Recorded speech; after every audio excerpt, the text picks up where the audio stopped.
내게 부족함이 없으리로다. 그가 나를 푸른 초장에 누이시며 쉴만한 물가으로 인도하시는도다.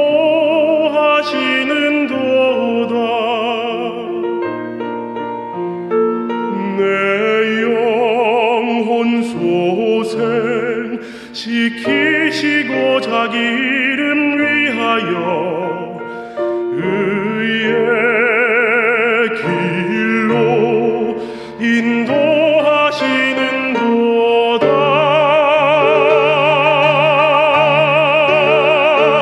내가 사망의 음침한 골짜기 다닐지라도 해를 두려워 않음은 주께서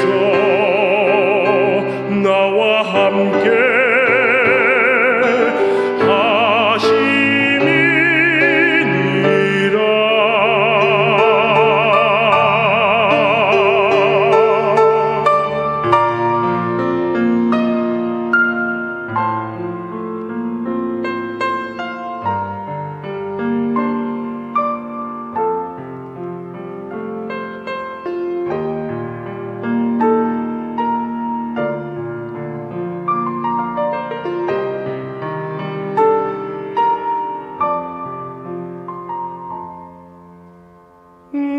나의 평생에 선하심과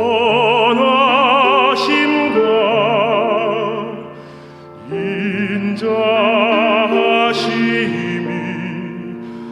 나를 따르리니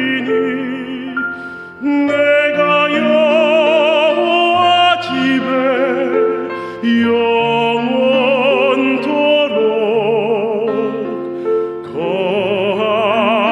거하리로다. 할렐루야 할렐루야.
안녕하세요. 네, 신약의 산을 오르다 이제 우리 지지난주에 추석 연휴 전에 오리엔테인을 시작하고 이제 오늘부터 이제 1강 우리 신약 개간에 대해서 함께 말씀을 나누고자 합니다. 어떻게 성도님들 추석 연휴 은혜 가운데 잘 지내셨습니까? 하나님의 은혜가 또 언제나 함께 하기를 바라고 또 가을로 깊어져 가는 이 계절에 또 풍성한 열매를 각자의 삶의 자리에서 맺으시는 우리 성도님들 되시기를 바랍니다. 오늘부터 또 함께 긴 여정을 시작할 터인데요. 마지막까지 포기하지 마시고 끝까지 같이 함께 해서 또 신약의 전체적인 내용들을 우리가 함께 보고 또 올해가 가기 전에 신약 일독을 꼭 하는 우리 성도님들 되시기를 바랍니다. 이제 신약의 산을 오르다 1강을 시작하도록 하겠습니다. 네, 신약을 이해하기 위한 조언이 있습니다. 먼저는 구약은 신약과 연관해서 이해해야 합니다. 구약의 결말이 또 신약이고 신약은 또한 구약 속에 감춰져 있습니다. 즉 구약과 신약이 전혀 다른 맥락이 아니라 구약과 신약은 서로 연결되어 있고 전체적으로 하나의 개념에서 우리가 이해해야 한다라고 하는 것입니다. 구약은 오실 메시아를 예언하고 또 신약에서는 오신 메시아 그리고 다시 오실 메시아를 소개하고 있습니다. 그러므로 신약은 예수 그리스도의 행적 그리고 또 그 복음 예수 그리스도께서 선포하신 그 복음이 어떻게 땅끝까지 전파되고 또 세상 끝날은 또 어떻게 될지를 우리에게 말해주고 있습니다. 그렇기 때문에 신약과 구약은 단절되어 있고 또는 분리되어 있는 것이 아니라 하나의 맥락으로 이해해야 하는 것입니다. 두 번째, 신약 시대의 역사, 문화, 지리적 배경과 용어를 우리는 바로 이해해야 합니다. 역사라고 하는 것은 어떤 한 시대와 공간을 사셨던 예수님이 어디에 계셨으며 또 누구와 어떤 사람들과 대화를 하셨고 왜 그런 대화를 하셨는지 또 할 수밖에 없었는지 또 예수님과 함께 대화했던 그 사람들의 직분이 무엇인지 당시 문화적 배경 속에서는 어떤 역할을 했는지 알아야 신약이 명쾌하게 읽어지는 것입니다. 이러한 맥락, 이러한 전체적인 배경 이해가 될 때에 그래서 예수님께서 그렇게 하셨구나. 그래서 이 사람은 예수님께 이러한 질문을 했구나 라고 우리가 이해할 수 있습니다. 또한 성경이 읽히지 않는 또 성경이 읽어지지 않는 대표적인 이유가 바로 이러한 배경, 전체적인 배경, 역사, 문화, 지리적 이 배경들을 모를 때에 예수님과 그 당대의 사람들이 사용했던 그 단어들, 그 의미가 무엇인지 바로 이해되지 않기 때문에 성경이 재미없고 또 성경을 읽기가 힘들다라고 말하는 것입니다. 그렇기 때문에 우리는 예수님 당대 이 신약이 쓰여졌던 그 시대의 역사적 또 문화적 지리적 배경들 그리고 그때에 사용했던 용어들을 우리가 조금씩 알아가면서 또 그것을 이해하게 될 때 우리는 신약을 조금 더 잘 이해할 수 있을 것입니다. 세 번째, 예수님의 생애와 복음의 확산 경로를 우리는 추적해야 합니다. 사복음서를 통해서 우리는 예수님의 생애를 우리는 알아볼 것입니다. 그리고 사도행전과 나머지 서신서들을 살펴보면서 복음과 교회가 12명의 제자, 나아가 120문도를 통하여서 열방 가운데 어떻게 이 복음이 또 확산되었는지를 우리는 알아볼 것입니다. 그래서 우리도 사복음서를 통해서 또 사도행전을 통해서 또 여러 서신들을 통해서 어떻게 이 복음이 확산됐는지 함께 그 길을 따라가 보도록 하겠습니다. 네 번째는 역사서를 중심으로 신약의 시간적 흐름을 우리는 잡아야 합니다. 5권의 역사서라고 하면 마태복음, 마가복음, 누가복음, 요한복음, 또 사도행전이라 말합니다. 흐르는 시간 위에서 당시 역사적으로 일어났던 그 일들에 대한 사실적 기록이 담겨져 있는 것이 바로 이 5권의 역사서입니다. 그러므로 역사서는 신약의 맥을 이루는 고속도로와 같고 바울 서신과 일반 서신, 공동 서신은 고속도로의 옆에 있는 휴게소와 같습니다. 이 5권의 역사서만 잘 알아도 신약의 전체적인 그 시간적 흐름, 연대기적 흐름을 따라서 우리는 이해할 수 있고 또 그것을 잡을 수 있습니다. 그래서 신약의 산을 오르다는 그 역사서를 중심으로 해서 또한 그 시간적 흐름을 알아보도록 하겠습니다. 5번째는 성경을 되도록 많이 읽어야 합니다.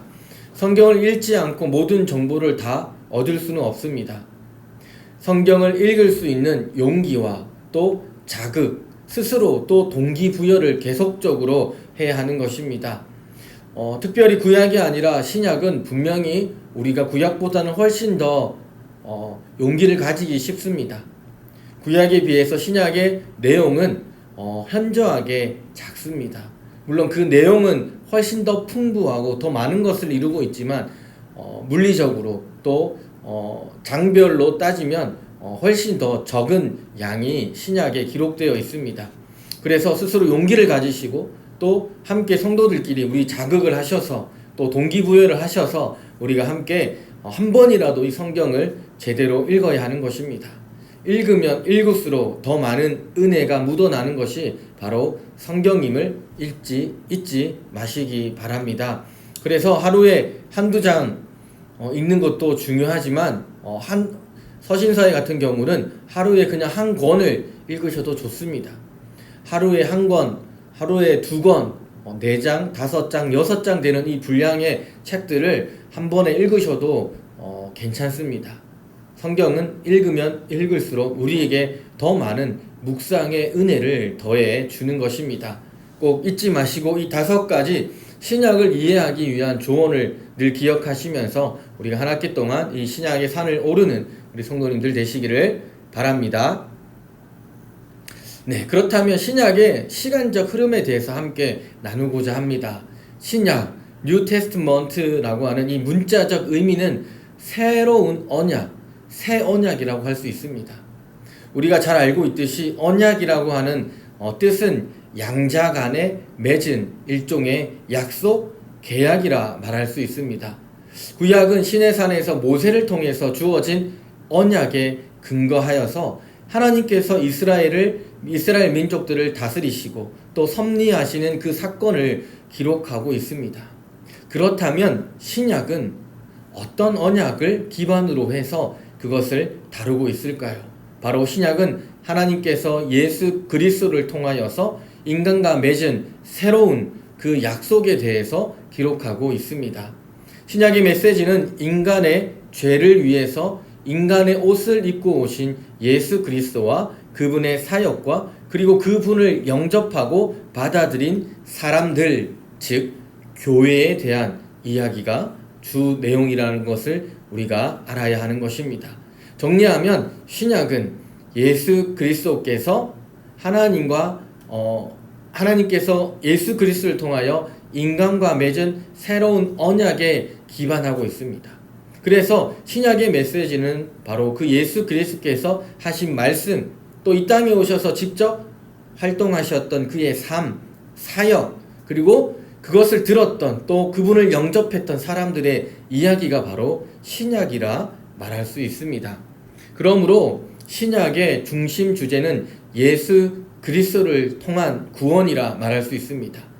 복음서들은 구세주를 소개하고 있습니다. 예수가 어떤 분이신지를 소개하고 있다라고 하면 사도행전은 그분의 구원에 관한 복음이 어떻게 예루살렘과 유대와 또 아시아 또 그것을 넘어서 온 세계로 전파되었는지를 다루고 있습니다. 서신서들은 그 구원의 축복들을 상세히 밝혀주고 요한계시록은 구원의 마지막 장면을 우리에게 미리 보여주고 있습니다. 그래서 신약성경 27권은 적어도 9명의 기자가 예수님이 승천하신 후 약 50년에 걸쳐서 기록한 책이라 말할 수 있습니다. 네, 신약의 시간적 흐름에서 복음서는 예수 그리스도를 소개합니다. 사도행전은 복음에 전파된 경위를 기록하고 있고 또 서신서는 그 구원의 축복들을 상세히 기록하고 요한계시록은 구원의 마지막 장면을 우리에게 미리 보여주고 있습니다. 그래서 이렇게 구분되어 있는 복음서, 사도행전, 서신서, 요한계시록의 이 전체적인 내용을 또 이해하시고 성경을 읽으시면 우리가 조금 더 성경을 잘 이해할 수 있을 것입니다. 자, 시간적 흐름에서 아래의 그림을 통해서 우리가 시간적 흐름에 따라서 어떻게 신약 성경이 기록되어 있는지를 우리가 알 수 있습니다.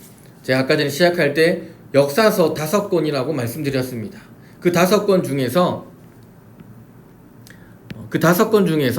특별히 마태복음, 마가복음, 누가복음, 요한복음 이 4개의 복음서는 우리가 잘 알고 있듯이 사복음서라고 말하고 있습니다. 그리고 이 사복음서는 바로 누구에 대한 기록입니까? 예수 그리스도에 대한 기록입니다. 즉 그분의 말씀과 그리고 사역을 중심 주제로 다루고 있습니다. 여기서 우리가 예수는 뭐고 그리스도는 뭔지 우리가 궁금할 수 있습니다. 예수는 이름이고 그리스도는 직임입니다. 예를 들어서 정상우 목사라고 하면 정상우라고 하는 이름을 가지고 있고 또 목사라고 하는 직임을 가지고 있는 것입니다. 그래서 예수 그리스도로 얘기할 때는 예수는 예수님의 이름을 뜻하고 그리스도는 그분의 직임, 역할을 말하고 있는 것입니다. 그래서 그리스도는 기름 부은 자 또는 구원자라고 하는 뜻을 가지고 있습니다. 또한 예수 그리스도라 고백하는 것은 예수님은 구원자이십니다라고 하는 고백을 나타내는 것이고, 또 예수님은 나의 구원자 곧 메시아이다라고 하는 신앙 고백이라 말할 수 있습니다. 그러므로 삶 가운데 예수는 그리스도라고 고백하는 것은 바로 무엇을 뜻하는 것입니까? 예수님이 내 인생의 구세주요, 예수님은 내 인생의 왕이시요, 예수님은 내 인생의 주인 되신다라고 하는 고백입니다. 사복음서에서 공통된 기록은 이 땅에서 예수라고 불렸던 한 사람이 바로 누구라고 하는 건요? 그리스도라고 하는 것을 계속적으로 우리에게 말해주고 있습니다. 그 예수님의 살아계신 역사 행적이 기록되어 있는 것이 바로 이 사복음서 마태, 마가, 누가, 요한이라 할 수 있습니다. 그래서 사복음서의 장르를 나눈다라고 하면 바로 역사서다라고 우리는 이해하시면 되겠습니다. 그리고 역사서 5권은 예수 그리스도의 삶과 사역을 이야기하고 그리스도의 역사와 기독교의 확장을 다루고 있습니다. 사도행전이 바로 어떻게 그 예수 그리스도께서 선포하신 말씀과 그 사역들이 어떻게 사역들을 통해서 어떻게 교회를 이루고 이 교회가 어떻게 성장하고 성숙해져 역사를 이루고 성장하고 성숙해져 가는지, 그리고 어떻게 전 세계 예루살렘과 유대와 이 아시아를 넘어서 전 세계로 확장되어졌는지를 사실 다루고 있습니다.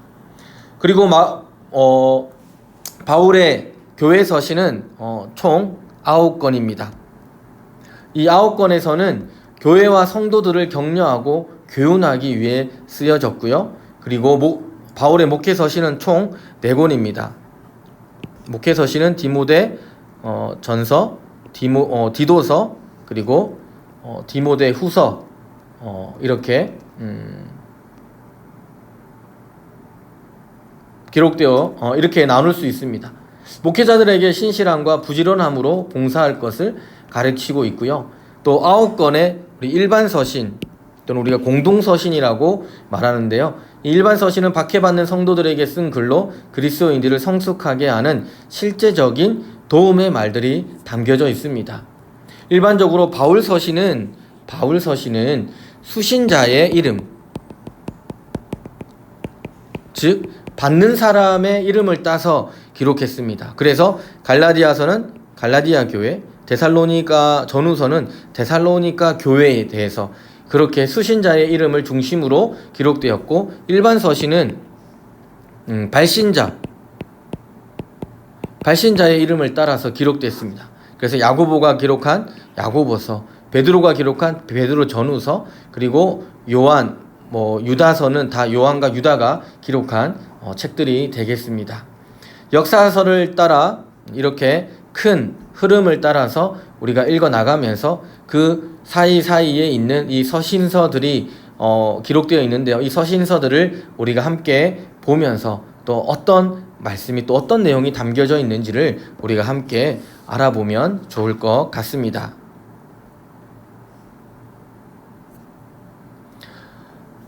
교회 시기는 총 5시기로 지난번에 제가 나눌 수 있다라고 말씀드렸습니다. 그래서 첫 번째 시기는 400년 중간기라고 해서 암흑기, 제가 암흑기라고 했습니다. 그리고 이 암흑기는 예수님께 하나님께서 준비하시는 시간이라 우리가 의미를 부여할 수 있고요. 그리고 두 번째는 예수님의 생애기가 되겠습니다. 예수님께서 사셨던 그 생애기를 다루고 있고, 세 번째는 교회의 형성기, 그 다음 네 번째는 교회 확장기, 다섯 번째는 사도 후반기, 이렇게 나눠질 수 있습니다. 자, 먼저 400년 중간기는 BC 430년부터 BC 3세기가 되겠습니다. 이때는 바벨론, 페르시아, 헬라, 유다의 독립, 다시 로마의 통치 순으로 이어지는 이 역사 속에서 기록된 것으로서 성경은 다니엘서 2장의 예언을 가지고 말씀하고 있습니다. 여기에 주된 내용은 바로 열강을 통한 메시아의 도래를 준비하라고 하는 것, 즉 메시아가 올 것이니 그 메시아를 맞을 준비를 하라고 하는 것입니다. 구약 성경은 페르시아 중간 시대 BC 450년경 마지막 예언서죠. 말라기서, 이 말라기서의 기록을 마지막으로 모든 하나님의 기록이 멈춥니다. 그리고 하나님의 계시도 보이지 않습니다. 예언도 보이지 않습니다. 환상도 보이지 않습니다. 그야말로 스탑이 되어버린 상태입니다. 페르시아, 헬라, 로마 시대로 이어지는 이 역사의 흐름에서 성경은 사실 아무것도 기록하고 있지 않습니다. BC 4년에 세례 요한이 태어나고 예수님이 탄생함으로써 이 신약 성경은 다시 시작됩니다. 구약 성경이 말라기로서 스탑이 되고, 이 열광 시대에는 성경의 말씀이 어떻게 해요? 예언되지 않고 BC 4세기 세례 요한을 기점으로 해서 다시 신약 성경이 기록되고 있습니다. 그래서 이 신구약 중간기를 400년의 중간기라 우리가 얘기하고요. 아무것도 기록되지 않았기 때문에, 또 멈추었기 때문에 암흑기라고 말합니다. 예수 그리스도가 이 땅에 오셔서 구원의 역사를 이루며 십자가의 복음이 땅끝까지 전파되기 위한 그 무대, 그것을 준비하던 시기가 바로 이 중간기라 말할 수 있습니다. 두 번째 시기는 예수님의 생애기입니다. BC 3세기부터 AD 30년까지 사복음서가 주로 이 예수 그리스도에 대한 이야기를 기록하고 있습니다. 서로 다른 저자들이 서로 다른 문화적 배경 속에서 다른 독자들을 대상으로 기록한 것입니다. 마치 이것은 4명의 화가가 하나의 한 정물을 보고, 한 대상을 보고 자기의 경험과 환경과 배경을 가지고 누구에게 이것을 보여줄지를 그린 그림과 같다라고 말할 수 있습니다. 즉 마태, 마가, 누가, 요한이라고 하는 이 각기 성장 배경이 다른, 그리고 가치관이 다른 이 4명의 저자, 기자가 예수님을 보고 그 예수님에 대한 그 자신들이 보았던 예수님의 말씀과 또 그 사역을 기록한 것이다 말할 수 있습니다. 그리고 이 사복음서는 비슷하면서도 약간 다릅니다. 예수 그리스도를 마태는 누구라고 얘기하냐면요, 마태는 예수 그리스도를, 예수님을 왕으로, 마가는 종으로, 누가는 인간으로, 요한은 하나님으로 보고 있습니다. 마태, 마가, 누가는 이 세 가지를, 그래서 이 세 가지를 우리는 공관복음이라 하고요, 요한복음과는 구별해서 말하고 있습니다. 마태, 마가, 누가는 전체적인 관점이 비슷하고요, 요한복음은 조금 다른 그러한 의미를 가지고 그 시각으로 예수님에 대해서 이야기하고 있습니다.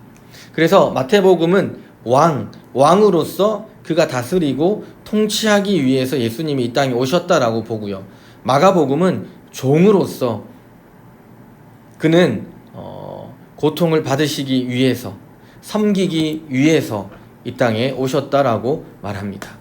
또 누가복음은 인자로서, 한 인간으로서 이 땅에 있는 고통받는 인간들과 함께 하고 함께 그 인간들이 받는 고통을 느끼시기 위해서 이 땅에 오셨다라고 말하고 있습니다.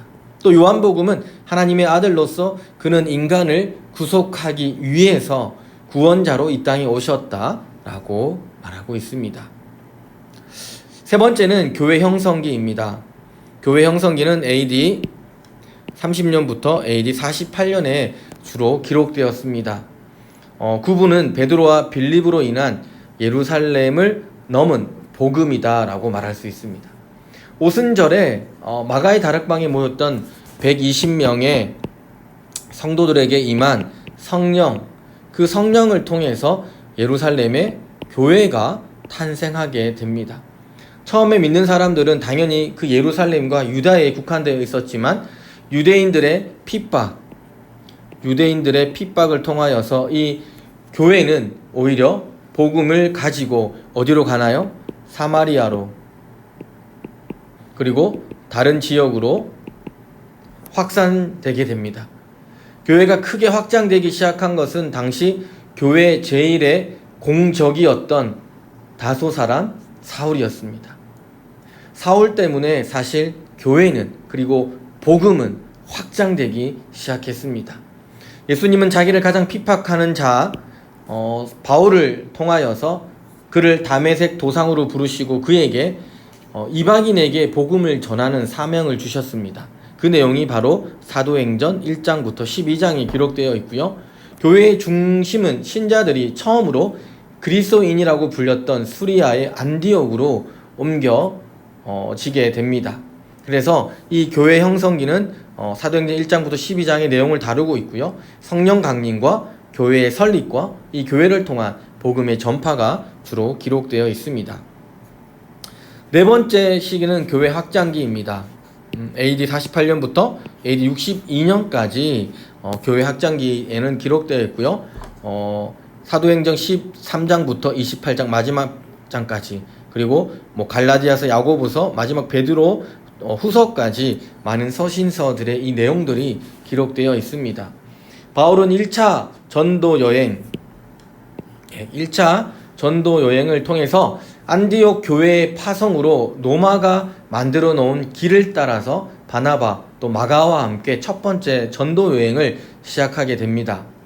갈라디아 지역을 2년을 걸쳐 돌면서 복음을 전하고 또 교회를 세우고요. 안디옥으로 돌아와서 예루살렘 공회에 사도행 15장에 보면 공회에 참석하여서 할례나 율례가 아닌, 율법이 아닌 바로 믿음으로 구원받는다라고 하는 것을 강조하면서 은혜와 믿음으로 구원을 얻는다라고 사도 바울은 결론을 내리게 됩니다.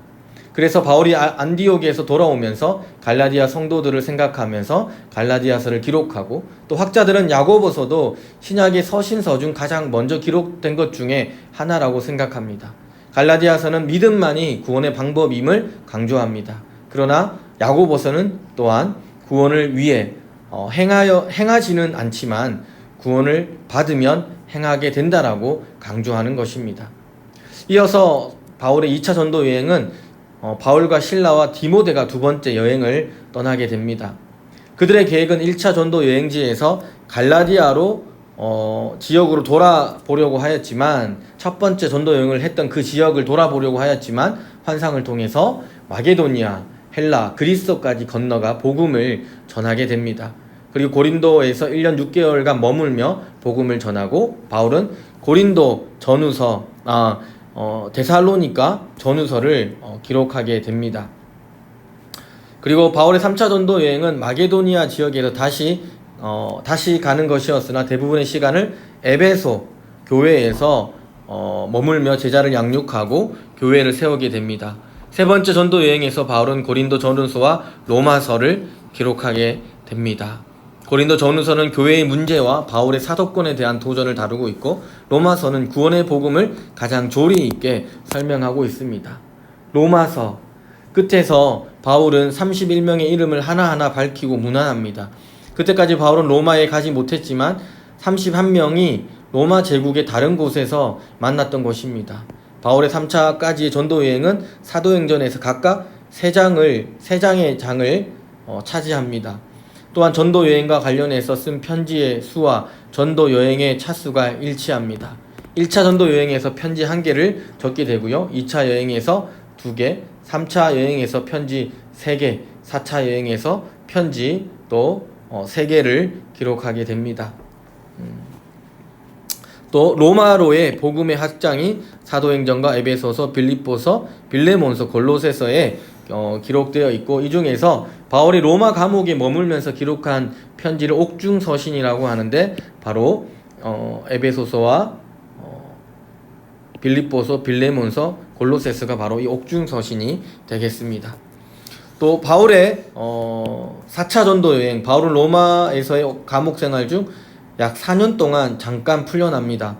로마법에는 고발한 자가 18개월 이내에 나타나지 않으면 죄수를 풀어주도록 되어 있습니다. 기독교 초기 문서에서 바울이 그 당시 땅끝으로 알려졌던 서바나, 스페인을 다녀왔다고 합니다. 그리고 마게도니아와 그레데, 또 에베소를 중심으로 사역하다가 다시 4년 후에 체포되었다라고 기록하고 있습니다. 그때 기록한 서신이 바로 디모데 전후서, 그리고 디도서, 베드로 후서가 되겠습니다. 베드로 후서가 이 시기에 같이 기록되었다라고 볼 수 있습니다. 네, 5번째 시기는 사도 후반기입니다. AD 62년부터 AD 96년까지 기록되었고요. 바울보다 오래 살았던 사도들의 기록들이라고 말할 수 있습니다. 바울보다 더 오래 살았던 사도들의 일반 서신은 대부분 거짓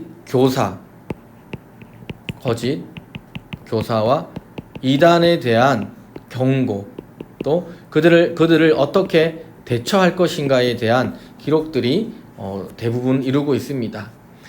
AD 85년부터 90년까지 사도 바울은 3개의 편지를 기록합니다. 이 편지들이 바로 요한, 1서, 2서, 3서가 되겠습니다. 이 시대에 유다서와 히브리서, 요한계시록도 함께 기록되는데요. 특별히 요한계시록은 사도 바울이 1세기 말경 도미티안 황제 치하에서 박해를 받으며 황제 숭배를 강요하던 시기에 어디요? 우리가 잘 알고 있는 반모섬에서 기록한 책이 바로 이 요한계시록이 되겠습니다.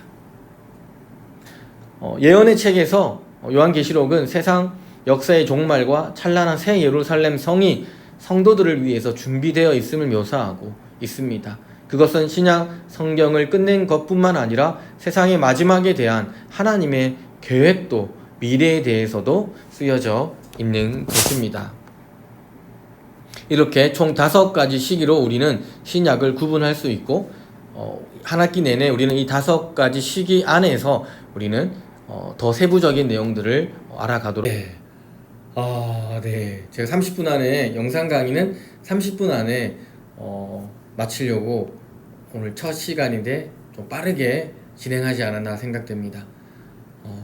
영상 유튜브로 또 함께 실시간으로 함께 보시는 분들에게 또 영상은 좀 편리하고 또 어느 곳에서나 들을 수 있지만, 되도록이면 우리 현장 강의에 오셔서 우리가 함께 참여하시면 정말 좋겠습니다. 현장에 오시면 조금 더 얼굴을 마주하면서 또 자세히 또 우리 함께 말씀을 나눌 수 있을 것 같습니다. 다음 강의 안내입니다. 다음 주일 또 오후 2시 30분에 현장과 온라인으로 또 함께 강의가 진행됩니다. 강의는 신약개관 2번째 시간이 되겠습니다. 역사적 배경과 또는 지리, 그리고 언어에 대해서 우리가 잠깐 또 함께 말씀을 나누도록 하겠습니다. 이번 주부터 다음 주까지 오실 때까지 마태복음 1장부터 14장까지 말씀을 한번 자세히 한번 읽어보시고 또 묵상하시고 또 우리가 함께 강의에 참여하시면 좋을 것 같습니다. 현장 강의는 디아코니아 4층 우리 7번 방 하늘에서 진행됩니다.